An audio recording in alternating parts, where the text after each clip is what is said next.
Penyanyi dan pengusaha Lady Marcella belum lama ini melaporkan seorang pengusaha berinisial ASLH ke dua kantor polisi sekaligus, yakni Polda Metro Jaya dan Polres Jakarta Selatan.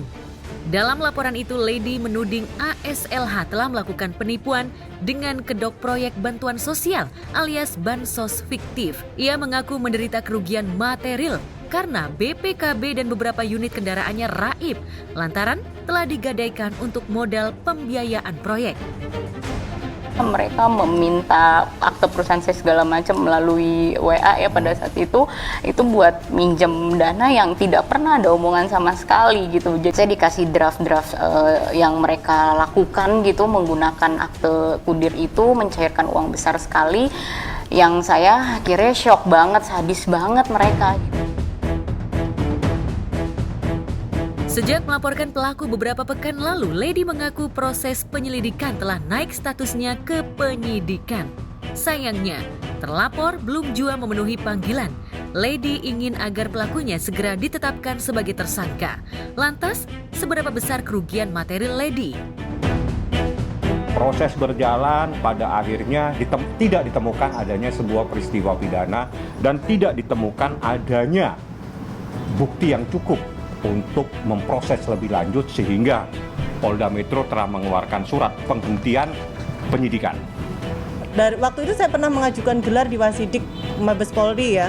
Di Wasidik pun gelar dari semua laporannya LM ini minta dihentikan. Waktu itu LM ditanya, "Ibu dirugikan atas dasar apa?"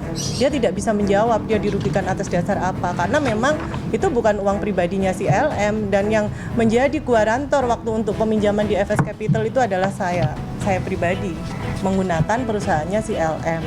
Saya mendapatkan surat perpanjangan kontrak dari salah satu pihak ketiga gitu kan, yang saya nggak tahu ternyata digunakan digunakan buat merugikan saya, dan ini potensi buat saya tsunami banget Bu, aku bilang gitu kan. Ibu bisa bilang formalitas, ibu keterlaluan, saya bicara seperti itu. Terus notaris bicara, ya karena saya kenal dengan salah satu pelapor kita, jadi notaris kenal dengan salah satu keluarganya yang terima draft ini gitu. Saya bilang, ibu tega ya, saya bilang gitu, ibu cuman karena kenal dengan keluarganya, terus ibu bisa mengorbankan orang lain, dan ini bukan uang kecil Bu, saya bilang seperti itu ya Mas Bedu. Terus akhirnya waktu itu juga selaku komisaris MCP by phone juga gitu, saya langsung ibu parah banget gitu kan. Akhirnya notaris bicara, "Mbak jangan telepon di kantor saya deh, nanti kita ketemu di luar," seperti itu. "Mbak catat nomor saya." Akhirnya saya dapat nomor notaris itu pertama kali 24 Mei 2021 saya bicara. Jadi ibu ada yang telepon atas nama saya pakai handphone inisial SPN gitu, terlapor yang saya sedang proses gitu kan. Kayaknya sih dia takut untuk suruh bayar nih, melunasi sisa pinjaman. Karena kan proyek ini kemarin tuh kalau untung kita kan berbagi 70-30.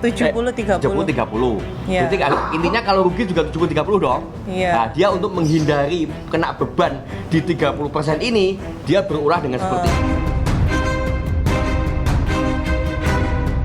Yang mengejutkan, kemarin terlapor yang diduga dilaporkan Lady, yakni bernama Lintang, ditemani kuasa hukumnya Fahmi Bahmid, justru memberi klarifikasi berbeda dengan Lady. Sebaliknya, menurut Lintang, Lady lah yang menipu dirinya dengan iming-iming proyek bansos yang belakangan diketahui bodong. Akibat proyek fiktif itu, bahkan Lintang mengaku menderita kerugian 3 miliar hingga harus meminjam uang dari lembaga keuangan sebesar 40 miliar untuk membiayai proyek tersebut. Sebagian uang itu bahkan sudah diberikannya kepada Lady. Lantas bagaimana keterangan lengkap versi Lintang? Awal mulanya saya kenal Lady dari teman saya. Waktu itu si LM ini menawarkan suatu pekerjaan. Waktu itu pekerjaannya bansos DKI ya, senilai berapa waktu itu? 60. Senilai 60 miliar, dan pada waktu itu perusahaan si LM ini perlu uang 3 miliar untuk mengambil sebuah SPK atau surat perintah kerja. Jadi dia datang ke kafe ini di tempat ini juga. Di pojokan situ dia datang, kita di sini. Ya, dia perlu uang 3 miliar waktu itu. Saya kasih pada hari itu juga. Beliaunya juga ikut datang ke DKI, semua diarahin lah sama LM. oh SPK-nya ini perlunya uang 3 miliar untuk ngambil SPK ini, jenis pekerjaannya berbagai macam sembako, waktu itu COVID ya. Nah berawal dari situ ternyata SPK itu palsu. Nah, saya pernah diajak ketemu di tanggal 21 September, itu di salah satu kafe, itu pun udah malam sekali gitu ya. Terus di situ pun nggak ada notaris, nggak tujuh kan udah malam, yang dimana Mbak, ini draft yang kemarin kamu koreksi buat eskrokon, besok kita buka eskrokon karena duit kita udah standby nih, kalau nggak kita akan alihkan ke yang lain, ke proyek yang lain seperti itu. Dari saya mengeluarkan uang pribadi saya 3 miliar, akhirnya si LM ini perlu modal tambahan senilai 37 miliar. Iya. 37 miliar. Akhirnya kami sepakat bekerja sama waktu itu, belum tahu SPK-nya palsu. Bekerja sama pinjaman di FS Capital senilai 40 atau 37 ya? 40. Senilai 40 miliar. Nah, setelah 40 miliar itu cair, semua atas perintahnya LM, beli barang, beli beras, beli macam-macam lah item dari sembako tersebut. Nah, dari situ setelah pencairan itu baru diketahui lah bahwa SPK itu palsu. Tiba-tiba dia yang sebetulnya korban sekian miliar, tapi dia justru yang dilaporkan. Jadi dia entah membuat cerita seperti apa, dia melaporkan di Polda Metro, seakan-akan Lintang ini telah melakukan penipuan, juga telah melakukan pemalsuan beberapa dokumen-dokumen. Pihak Lintang mengaku heran mengapa wanita yang didapuk menjadi duta Satgas Toilet oleh Menteri Ekonomi Kreatif dan Pariwisata Sandiaga Uno ini malah menudingnya telah menipu. Padahal Lady menurut cerita Lintang telah banyak mendapatkan uang darinya. Mulailah terjadi sedikit miss gitu. Saya minta untuk waktu itu dihentikan lah. Waktu itu kan proses pembelian barang kan belum sampai ke gudang semua. Sebelum sampai ke gudang, saya minta untuk dihentikan pembelian, tapi si LM ini nggak mau. Dia minta terus dijalankan terus sampai akhirnya gudang itu penuh dengan senilai 37 itu ya, Mas? Iya, senilai 37. Jadi mungkin nanti dihitung dengan kerugian ongkos tenaga, ongkos transport segala macam, atau ada nilai penurunan. Ternyata LM nggak mau. LM nggak mau, tetap dia maunya jual barang itu sendiri. Ketika dijual sendiri tidak nyampe ke 37M. Cuma dapat berapa? 28 ya? 18 sekian lah dapatnya. Nah, dari hasil penjualan itu pun nggak semua dilaporin ke kita. Banyak yang masuk ke rekening pribadinya si LM. Seminggu di bawah saya transfer, Mas. Hari Transfer Jumat saya 30. masih ingat. Di bawah, di lantai bawah tadi, yang Mas Ramai datang, disitulah Kita transfer. saya tanda tangan berdua sama Lady. Saya perintahkan sistemnya Mbak Lintang, namanya Mas Danang, transfer. Ditransfer lah 37 itu ke supplier beras, supplier Indomie, supplier ini semua. Ditransfer itu. Dilaporin, justru dia yang dilaporin. Tiba-tiba katanya Lady, saya yang bikin SPK palsu, saya mafianya, saya diuntungkan. Loh, duitnya itu di rekening teman-teman dia. Kan dia udah nunjuk, Mas, supplier ini rekeningnya ini, supplier ini rekening ini gitu. Nah, jadi semua invoice itu dari Lady Mas. dari Lady kita nggak pernah tahu dari nama LM rekening tersebut. PT. Kita transfer aja ke rekening itu. LM ini proses ini kasus mulai bergulir di Polda, dia suka mengupload ke medsos. Bahwa seolah-olah dia adalah Dia korban. bikin podcast di YouTube di mana-mana bahwa dia adalah korban, bahkan dia yang ketipu dan segala macam. Diputar balikan fakta ini. Lintang ini adalah korban, tapi diputar keadaannya seakan-akan dia adalah pelaku tindak penipuan, penggelapan, dan pemalsuan dokumen. Pat Gulipat dengan dalih jualan proyek ini memang masih simpang siur. Proyek bansos yang sedianya ramai di era musim COVID-19 ini rupanya menyisakan cerita hubungan bisnis yang syarat tipu-tipu. Lantas siapa yang tertipu dan siapa yang bertindak sebagai penipu memang masih harus dibuktikan. Lantas benarkah kubu Lintang akan melaporkan balik kubu Lady? Sementara belum, jadi saya fokus kepada laporan kita. Jadi gitu, karena kita sudah lapor supaya tidak menjadi mentah laporan kita, saya tidak akan melakukan upaya hukum perdata. Jadi biar proses pidananya dulu jalan, karena kita juga melaporkan dia. Nah, biar ini jalan dulu, baru gelar apa semua. Nanti soal perdata itu tidak akan hilang. Jadi kerugian material tidak akan hilang.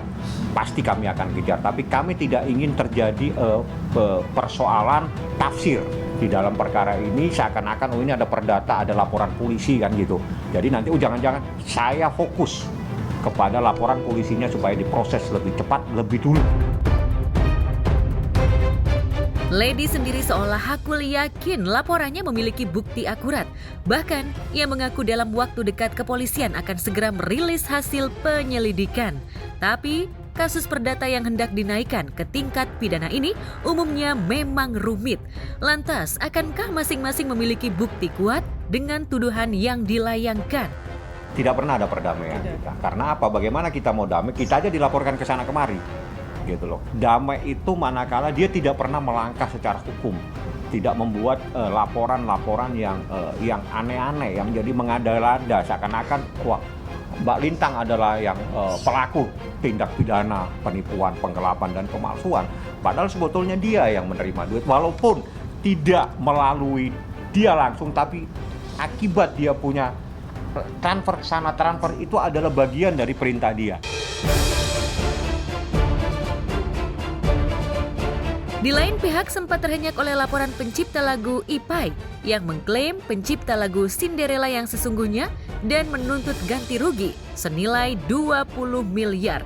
Kali ini giliran Ian Kasela CS yang menggugat kubu Anji Manji. Band Raja menuding Anji, ex-vokalis Drive ini telah melakukan pencemaran nama baik setelah memfasilitasi Ipai pada sesi podcast 4 Agustus 2023 lalu. Menurut Ian, Anji telah mencoreng nama band Raja hingga reputasi band Raja anjlok. Karena ia dan teman satu bandnya mensomasi Anji dengan laporan pencemaran nama baik. Kami melaporkan YouTube Dunia Manji karena dari sinilah asal muasal atau pangkalnya kegaduhan terjadi yang menyebabkan klien kami band Raja itu diboikot, ya, yang merugikan, dan band Raja juga mendapatkan cacian atau makian, bahkan yang sadisnya sampai ada yang bilang Raja itu raja maling gitu. Jadi hari ini saya mewakili grup band Raja melaporkan secara resmi di Polda Metro Jaya. Mewadahi narasumber yang tanpa bukti, berarti apa tuh namanya, sehingga lu dapat bulian lu disebut maling, lu dapat bulian lu disebut pencuri, segala macam. Kalau lu bisa ngebuktiin dalam podcast itu ya nggak apa-apa. Ya, Anji memang sempat mewawancarai Ipai pada sesi podcast. Di situ Ipai menceritakan awal mula lagu Cinderella diciptakannya. Namun ia tak habis pikir mengapa band Raja mengklaim itu ciptaan mereka. Mau pinjem lagu itu. Mau pinjem lagu Cinderella. Cinderella untuk dipakai. Pinjam tuh gimana maksudnya? Maka gue tanya, ini pinjem gimana nih konsepnya pinjem nih? Ya kan? Oke. Gini aja Yan, kalau memang mau pakai lagu ini boleh. Tapi ada kontrak antara gue dengan label, bukan dengan elu. Terus Raja nyanyiin lagu Cinderella, nah itu lagu gue. Dia belum berkontrak dengan gue dan lagu itu tiba-tiba keluar. No comment.